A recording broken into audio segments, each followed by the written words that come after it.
there's been some questions about making an extended plank for running dog walk contact.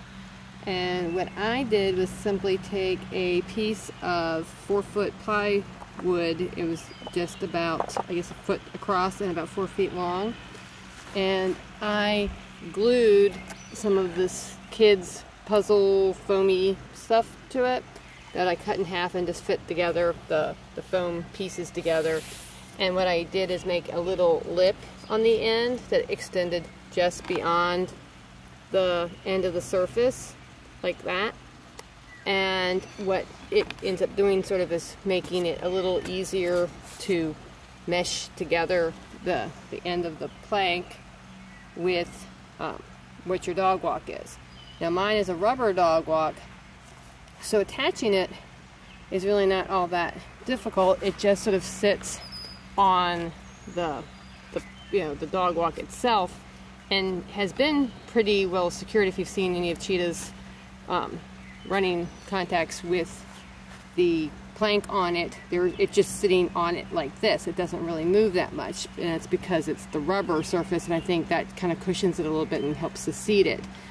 And as you move this up, then of course that gets more and more in line with what the rest of the thing is. You could make this lip probably a little longer as well.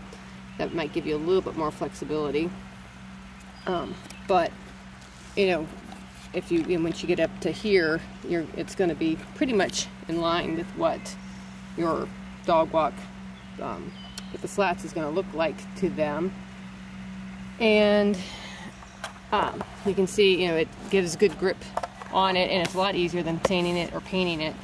And Cheetah has had a lot of good grip with that, whereas with some of the other painted planks and stuff that are, things I have played with, she has not liked touching it so much. She's tried to avoid hitting it. So she obviously seems to enjoy this combination of materials pretty well. What you could do probably on a non-rubberized dog walk is simply put some of like a towel or something like that underneath it to help to kind of have it be more kind of something to kind of have it sink down into so it would stay together. I know I did that on another dog walk, and it seemed to work okay without a lot of bungeeing or something like that.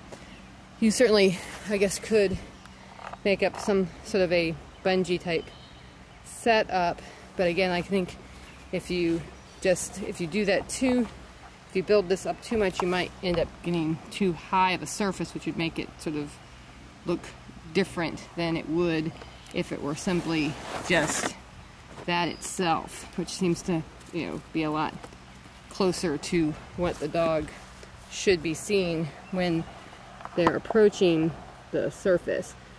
So that's what it looks like to them as they're coming down on if it's on the third slat.